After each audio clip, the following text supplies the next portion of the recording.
Welcome back to Switch to Linux. So I pulled out a news article for today to focus on. Of course, we will still have the news, full-scale news on Friday. But I wanted to pull out this article to talk about today because it is more significant than meets the eye. And I'm sure not a lot of people are going to jump on this and go, wow, I really want to spend some time watching a live stream about Supreme Court's and ink toner, huh? But there's a very big reason why we are going to talk about this. It is way bigger than you can possibly imagine. This is something I have been following a little bit because the reason this is important is if you watched the live stream on Sunday where we talked about doing battle with DRM, this is kind of the beginning of a wear down against DRM. Now, of course, on Sunday we talked about DRM in the context mostly of music and books. I didn't touch much on movies because DRM on movies is just absolutely ridiculously, insanely stupid. And I'm not sure I can clarify my opinion any more than that. But now we're going to look at a little bit of DRM in terms of products. Now, one of the first ever live, in fact, I think it was the first live tinfoil hat time I did, we talked about, or maybe it was just a discussion, I forget, but we had talked about the light bulb conspiracy. And the light bulb conspiracy looked at how manufacturers were building product failure into their product. For example, the guys that came up with nylon were told to go back into the lab and make it less good. Okay? Now, that was very much like nowadays. Nowadays, we're starting to see a whole lot more technologies that looked like, you know, they were invented out of somebody's imagination on the big screen, and then they were originally released, like originally invented for Hollywood, and then were introduced into the world. And with that being said, the type of thing goes on where, in that case, the printers are getting to the point where they're becoming so bad that you would have to not only buy the printer, which is cheap, but then you can buy the ink, which, well, is not so cheap, we'll say. All right, but here was the significance there, that in the scope of how the printers work, what bothers me the most is that how expensive the toner and cartridges are, and the fact that the printer itself will stop using the thing even when there is lots and lots of life beyond it. For example, I have a Brother printer in my office for just for printing out black and white paper. The printer said that the toner needed replaced a year and a half ago at least. It might have actually been 2 years ago. Now, on the older model of Brother printers, you could put a piece of electrical tape on one side of the toner, because what happened is they'd shine a laser through the thing, and when it'd fall down below, the laser would not be able to see the toner through the middle, and then it would tell the thing that it's running low. So if you put a little piece of tape over that, then what would happen is the laser would never tell the printer that the thing is running low. And so it would print until you started getting lines. And then on a ink or on a laser printer like I have there, you can take out the cartridges and slide them back and forth and probably get another couple hundred prints out of them. Now, my printer, left to itself, I would have probably replaced the toner 2 more times since it has first told me that. But at least in the Brother printer models, at least the one I have, I can go into the hardware on the LAN, on the network, through an admin panel and tell it to never alert me when the toner cartridge is low. And so that's what I ended up doing on that. is I set the printer to not do that. Now, inkjets don't really have that. So I have this Epson printer here, which is actually more of a scanner. I don't think it prints right either way. But I have an Epson printer here that will not print anything. It will not print, as Oatmeal says, black and white document, because it literally is out of cyan ink. Okay, both black ink cartridges are perfectly full, and the printer will not print anything because it's out of cyan. But there was another problem. If I take that cyan cartridge out and open it up, it is still half full of ink. The printer says it's half full, and it's not. It's giving me challenges and giving me problems, and I just don't understand. Oh boy. Oh boy.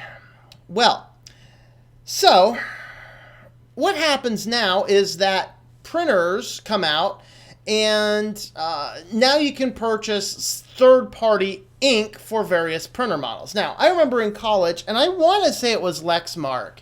It might have been Lexmark. It might have been another brand. I think Lexmark was fairly new in printers at that time. And what had ended up happening with the Lexmark printers is the printer cost me $50. The ink cost me $75. So I think I've bought 3 of those printers when the ink would run out. Whenever the ink would run out, I'd go buy a new printer instead of buying the ink because it just worked better that way. And that's a scary thing when we get to that point. But what had happened is Lexmark wants to sue this other group called Impression Products, which is making essentially third-party printing materials. Now, the printer, they come up with their printer, and then if you ever noticed how the printer cartridges change over time, that's because they keep readjusting their patents. It's a way for the businesses to keep switching the patents around so that they don't have to risk a person using the third-party resources and the patents keep renewing. Well, in this case, what had happened is the Lexmark patent ran out. And Lexmark is trying to sue Impression Products for trying to infringe upon their patents. And then what ended up happening is that it went through several rounds of courts. I think this thing's been going on for like the better part of a decade now. Finally, the Supreme Court weighs in on the decision on the ink toner. So we're going to have a look at this article from Consumerist. Hello, Dominique. How are you? Hi there, Ryan. Hello there, N.I. And hello, Dan. I hate printers. Used to have HP in the 90s that would move across the room until it unplugged itself. Nice. I remember having my old dot matrix. That was a fun printer. Print quality was too bad. And then I got an HP LaserJet like 500 or 300. I think it was a 350. HP LaserJet 350. Or not LaserJet. Was it? Yeah, no, I don't know, Inkjet 350 or something. But then it's just been this ever-going, foregone hatred of printers.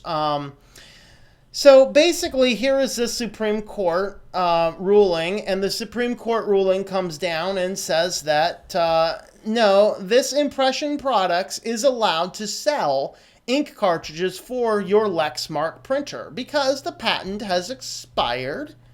And basically what the ruling was is now that you have produced this product, you have produced this patent, you have sold it, what the ruling is, once it is sold, it is none of your business anymore, but the new owners. That was the ruling. And that is the key word and terminology that is going to come out and help the consumers more than anything. In fact, look at this quote down here. A patentee's decision to sell a product exhausts all of its patent rights in that item, regardless of any restrictions the patentee proposed to impose. As a result, even if the restrictions in Lexmark's contracts with its customers were clear and enforceable under contract law, they do not entitle Lexmark to retain patent rights in an item that it has elected to sell. I'm going to let that sink in for a moment and look at one more comment. Okay, I got a good one. Waste container. Samsung printer at Staples. No problem with ink, but the waste container that need to be changed every 2 cycles. Need to order it online, not in stock. Wow. I'm just coming to the conclusion that I'm using laser jets anymore, like laser printers anymore, instead of anything inkjet. They're just far better printers, in my opinion. All right, so let's go back to this quote. And why is this quote significant?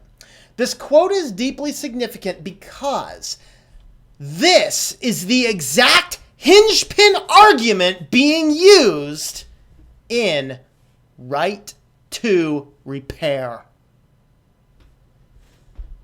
Remember right to repair? Right to repair is when a company, primarily we hear about Apple in this world, where Apple or X company, John Deere and Apple seem to be the big ones I know of, where these companies are selling an item to the end consumer and then telling the end consumer it is against the law to repair it.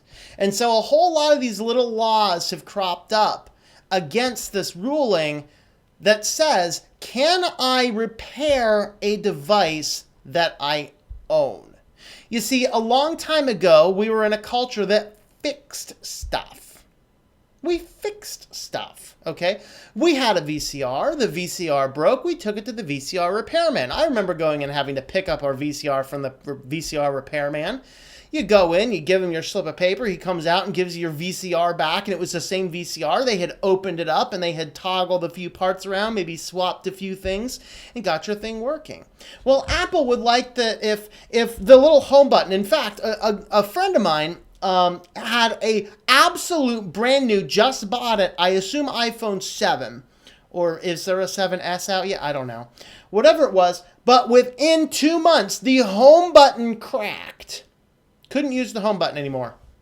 They wanted an extra like $275 just to swap out her brand new phone that was apparently defective with a used one. What Apple wants to do now with that phone, that swapping that home button is a 5-minute ordeal. They want you to take the otherwise perfectly good phone and run it through a shredder, dump all the pieces, and go buy you a new phone. They do not want you to be able to open this up. And so what's happening is they're starting to attach little DRM pieces to everything.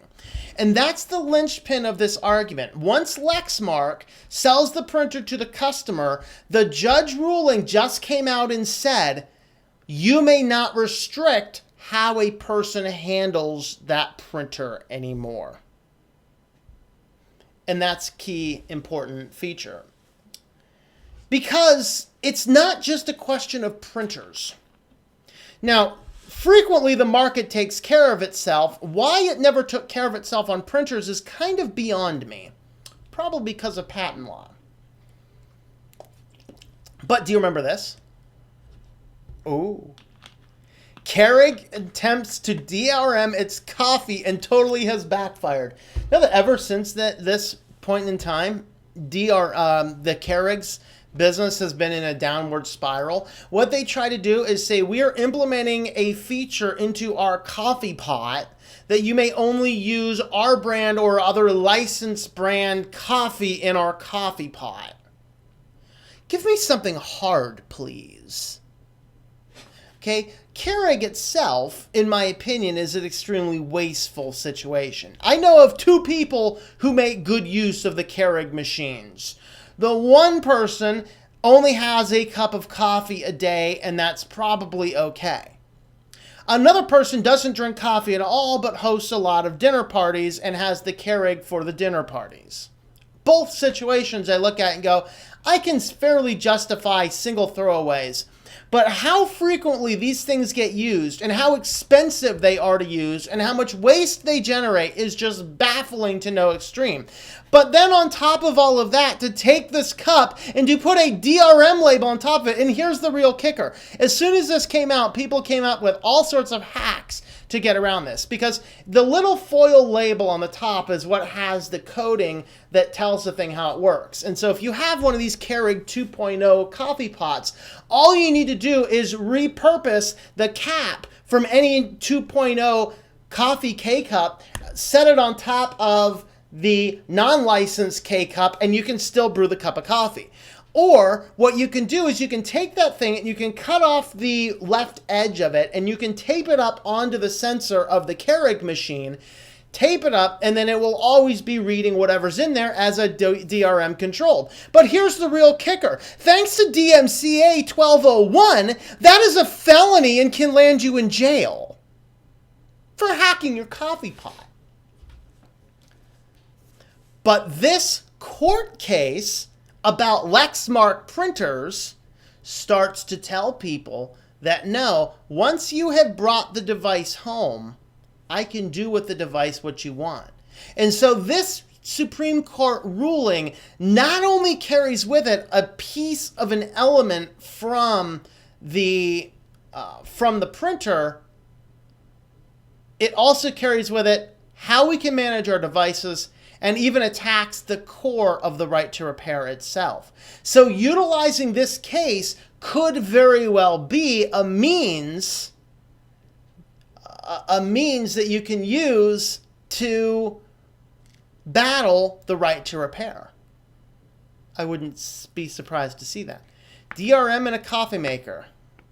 Yeah, absolutely. You know, I switched over to a French press and I love it. French press rocks, you know. It's like there's nothing in that. I mean, I just put coffee beans in hot water and it works out great. But yeah, DRMing its coffee pot. And what ended up happening here is that there is, ever since they released this, their sales went down, their negative rating shot way up, and you know, and information about how to hack your coffee pot. Like, we've come to a weird place in our world when we have to talk about hacking our coffee pot, okay? Does this apply to software too? Clarify, Mark. What do you mean, does this apply to software? All right, beat it every time. Now I want a Linux coffee machine. Yep. Switch to French press. That'll be my next website. Yeah, switch to French press. All right, here's another fun implication. Of course, this is directly dealing with printers. Yeah, HP also tried to put DRM inside their cartridges. This backfired on them. Of course, as soon as this happened, a big company outrage came out, and HP came down and said, we're going to go ahead and change that a little bit so that we can, you know, they released an optional firmware that you can install that your printer would not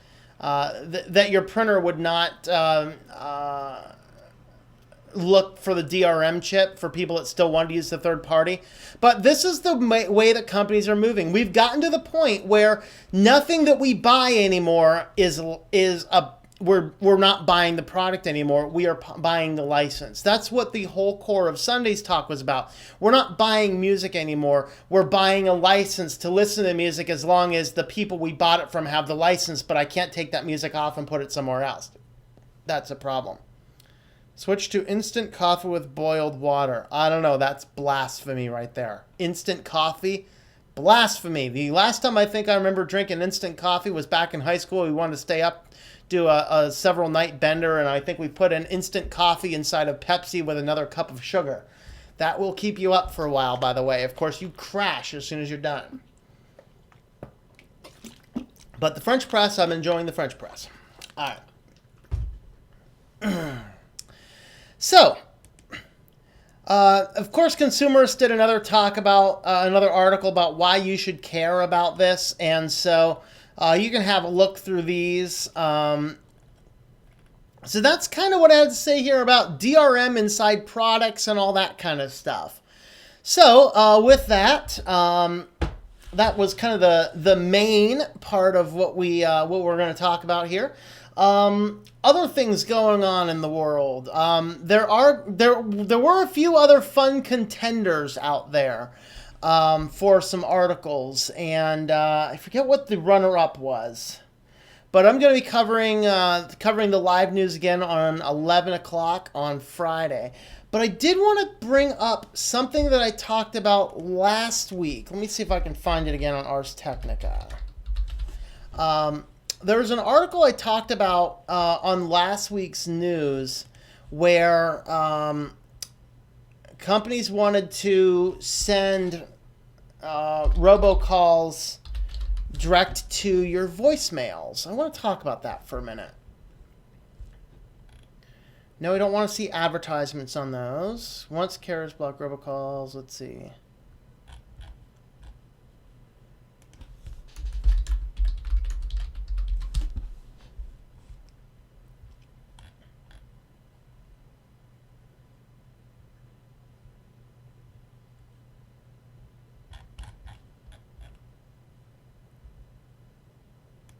Okay, robo voicemails. There we are.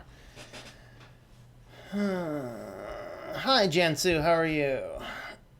All right. So if you remember this article here, I'm not sure if this is the exact one I talked about, but it might have been.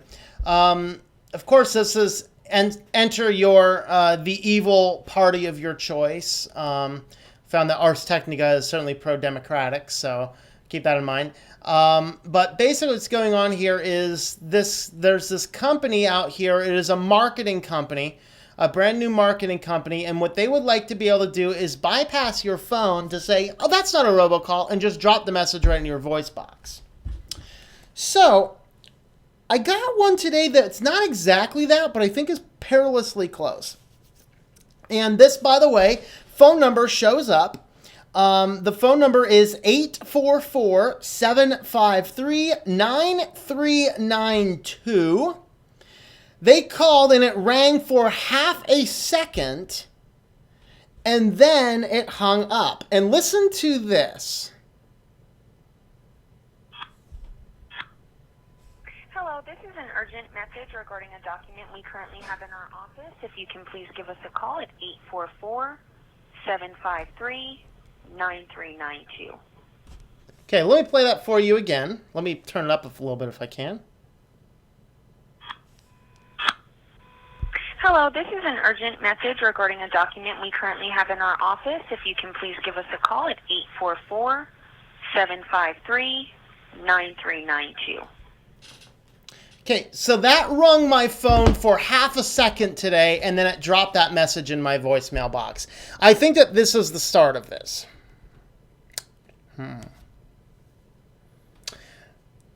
First, let me assure you, I am going to call that number back. Oh, yeah, we are. Does anybody find it interesting that they didn't list who the company is? They didn't identify the person. However, I did look this up online. If you type in a number, you have to do this from Google.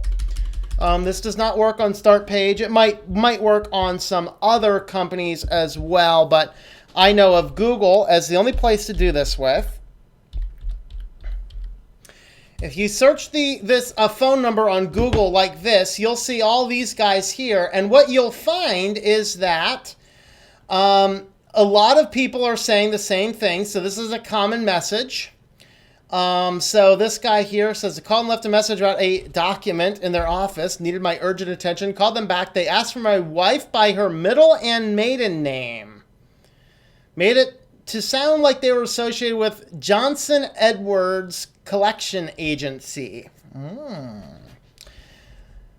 So here's another document. FYI, this would not be a collection agency, at least against me, because, yeah, I don't owe anybody that.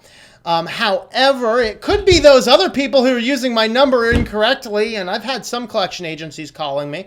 So, I don't know. Yeah, I like this fact they said it was urgent. It's urgent. It's urgent, man. I got to call him back right now from my own number. No, I'm going to call him back from a spoofed phone number. We're going to do a controlled situation. I'm going to record the whole thing, and I'm thinking, it'd be great. I'll let you guys know how it goes. Basically, 844 scammers area code number. Let's see. Recently received the same call. Best not to call them back. See, I'm going to call them back. I'm just going to call them back, not from this number. I'm going to see if they pick up the number. My guess is if when I call them back, they did not want me to pick it up. They wanted to get this directly to voicemail. Okay. So when you call them back, what's going to happen is they're going to track that and link that to an active phone number. So it might be a way to clear them out. So let's see. She called, said it was an urgent matter, had an important document in their office. I didn't call back because there's no company, and that seems suspicious. Yep. grudgy debt collector of Riverside County, California. Most likely this group. Ooh, let's see who that group is. Redirected to J groups. Yes, I'm well aware of that. Thank you. Johnson and Edwards. Is that the same phone number?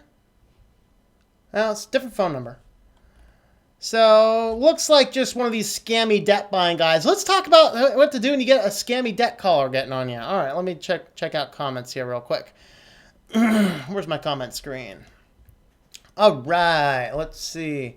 Think it'd be better if we didn't have any property laws. More question about the balance between current state and the Richard Stallman style utopia where everything is libre.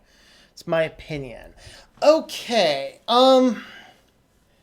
Well, I think that the fundamental right to own property is a good thing, but I think that the fundamental right to own property should exclude companies and corporations. I think a corporation should not be able to necessarily own much property. I think it should be a fundamental individual right of the citizen themselves, not the, because otherwise what will eventually happen is if Google decides that they want to get into, property management, they can sink a mere 5% of their earnings and buy up entire states, and what ends up happening is it becomes an us against them type situation.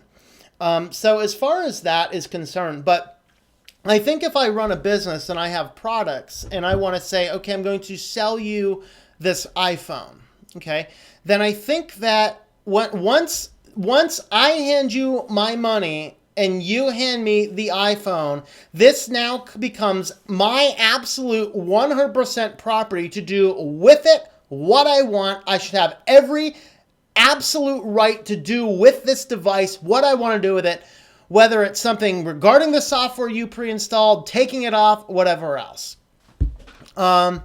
So more about the balances between current state and Richard Stallman style utopia.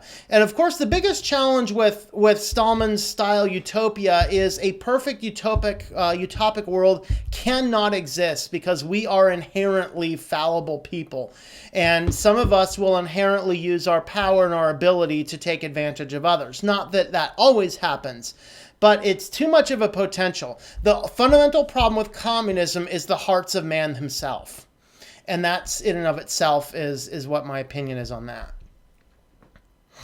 Property law, we're there to first to protect small inventors that do not have money to mass produce. Yeah, and that is why I agree with patents all the way. I think that if I come up with a fabulous way of doing something, that what ends up happening for me is I want to be able to have the exclusive right to sell that for a period of time. Because otherwise I come up with something cool and Google takes a copy of it and does with it what they want. And that in of itself is a scary premise. Call them live. I was thinking about it, but I'm not sure what I'm going to get or how long the call is. So I'm just going to go ahead and let call them back at my own time when I have a chance to set up a good recording system. Welcome to Googleville. It's a wonderful neighborhood. Would you like to be my neighbor? Won't you be my neighbor? All right. So let's have a talk about debt collectors. So this Johnson and Edwards, it looks like they're probably just a debt buyer.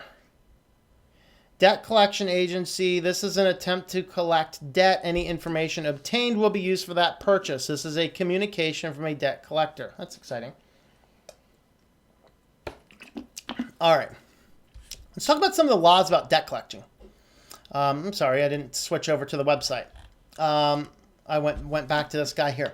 All right. So suppose you get a call from some company. They're like, you owe us money. Well, first, make sure you actually owe somebody money. Sometimes it's just mistakes or whatever else. Like, in my case, I got a debt collector call this number once. looking for somebody who is attached to the same phone number, one area code over. And so they had the wrong 3-digit extension, but since they moved with that old cell phone into this county or region that had this area code, what ended up happening is, people left off the first part of it, the area code, and the area code got attached to my current area code, and then that went everywhere, including telemarketers, because they open a business with that cell phone, which is the stupidest thing you could ever possibly do. And then, there was some wrongful deaths case, and I got calls from the school nurse to pick up the sick child. And it's like, okay, no, something needs to be done here. All right. So it would not surprise me if that was from that scenario. Because what happens is if you don't pay on a debt, the company writes it off. It's called a charge-off. And what a charge-off is it does not remove your obligation to pay the debt, but it means that the business takes the company you owe the money to takes a business deduction by writing it off as an unpayable, which means that they can write that off on their taxes as a tax deduction. So they can get whatever money is owed on a tax deduction. Usually they jack up the numbers a whole lot to take a bigger tax deduction, and then they sell that bigger bulk for pennies on a dollar to a collection agency like Johnson & Edwards here. So Johnson & Edwards, suppose you have a $1,000 fine, they probably paid $50 for the $1,000, or not fine, like a $1,000 debt. They probably paid 5 cents on the dollar. So for that is, they'd pay $50. So anything they can get over $50 is called profit. Their objective is to become profitable. So they'll buy up entire packages of bad debt from companies with all the call lists, and then they're just going to start calling people. And then they'll tack on all their other things, and it's like if it was a $1,000 debt, they paid $50 for it, and you can call back and go, now it's $5,000, it's late fees, it's blah, blah, blah, blah, blah, blah, blah, blah, blah. The best way to handle these guys is, if this is a debt, especially you haven't paid it in 5 years, say, you know what, man, that was 5 years ago, that was crazy. The original debt was $1,000. I haven't paid anything. You know what? I happen to have with me, I got $500 in my account. Would you take $500? They'll be, sure, because that's a lot more than they paid for that debt. They'll take $500 on a $1,000 debt that they paid $50 for. Now, when you agree to that, you get it absolutely in writing. It can be a fax, a snail mail letter. It can be an email, as long as it is something that has the company letterhead. And then you never give them access to your direct account. You don't write them a check from your account. You do not ever give them electronic access to any account. You go to the bank and you get a cashier's check, and you overnight them a cashier's check with a copy of what they sent. And then you save a copy of your cashier's check and their letterhead as a physical copy for the rest of your life.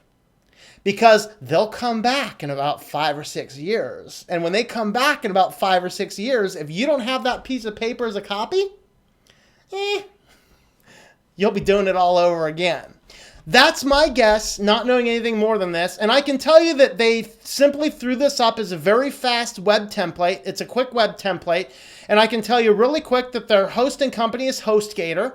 And I can tell that because they never bothered to change the favicon. Like, what does this little blue and yellow alligator up here in the favicon option have to do with Johnson & Edwards? Well, it tells me really fast that they put this website up. It's probably going to be in operation for 1 year, which is the minimum time that you can buy a domain name. They're going to close everything down. They're going to change their name slightly, update their website, redeploy the same website on a different server, and open up under a completely different business. That's what these guys do constantly. They're just scummy. You can tell they're lying if their mouth moves. Of course, you can see down here, oh, look at that. Web hosting by HostGator. They're telling me down at the bottom. They're even worse. They're using a site builder. So that's that. All right. Let's see. How do I make a payment? We make it easy for you to resolve your outstanding debt with a variety. Set up an automatic withdrawal from your bank account so we can steal all the rest of your money. Yeah, that's what they're going to do. Which, by the way, if you legitimately owe the debt, you should pay the debt. But you don't necessarily have to pay all of the junk that they try and pile on top of it. Why have I been contacted? Professional debt collection company. Apparently they're not too professional. They didn't leave a name. However, it may be illegal for them to leave a name. Well, I don't not necessarily illegal, but they would certainly and should have left a message who they're trying to reach. Because if they call a random person out of the blue and say that they call a random person out of the blue and they say that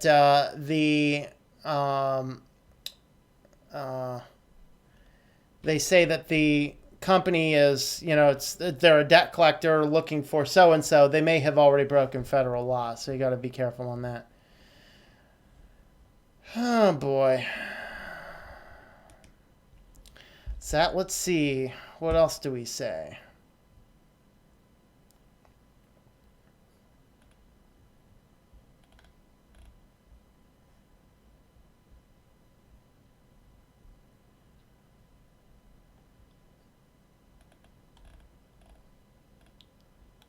Can confirm this is a debt collection agency. They appear to specialize in old debts. Check your state. Most limit the time they are allowed to pursue a debt. That is actually not really true.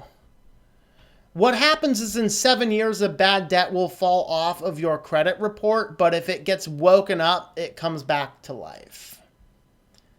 Vague message, no company name. They just had a document in their office. I returned the call out of boredom, but refused to confirm my identity. They said I wouldn't confirm my identity. They couldn't disclose the action on the civil matter. I told them to mail whatever information to the address on file. There you go.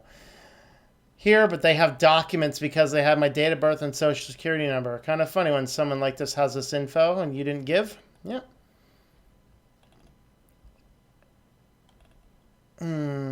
So the question is, do I give them back my real phone number, being as that that's the number that they called? But that's kind of cute. You know what I should do? I should give them the phone number with the area code for the old way. Cute. All right. So that's that. Let's see. So I think, though, that this might be one of the first things going on in that respect, is to kind of get rid of, they were trying to pass that directly to my voicemail. We went off on that, all the follow-up on that article there. Ooh.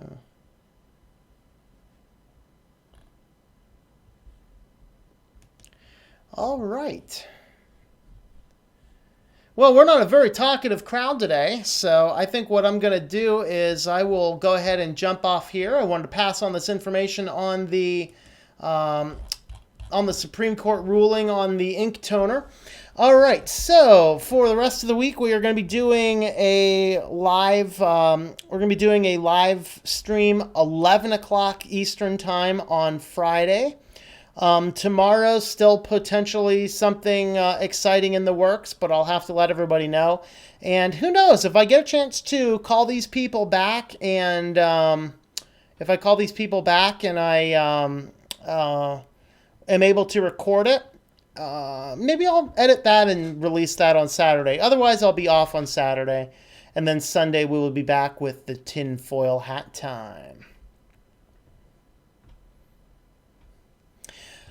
All right. Well, with all of that fun stuff being said, once again, if you would like to help support Switch to Linux or some of the other channels that I'm working on, Patreon is a good place to do that. You can find information over there on the new cooking channel. I have a brief version of the website up. I still need to do some editing and some adjustments and whatnot to it. But I expect to be able to fully release that within a week or so. So keep an eye out for that. And with all that being said, I hope that everybody has yourself a wonderful day.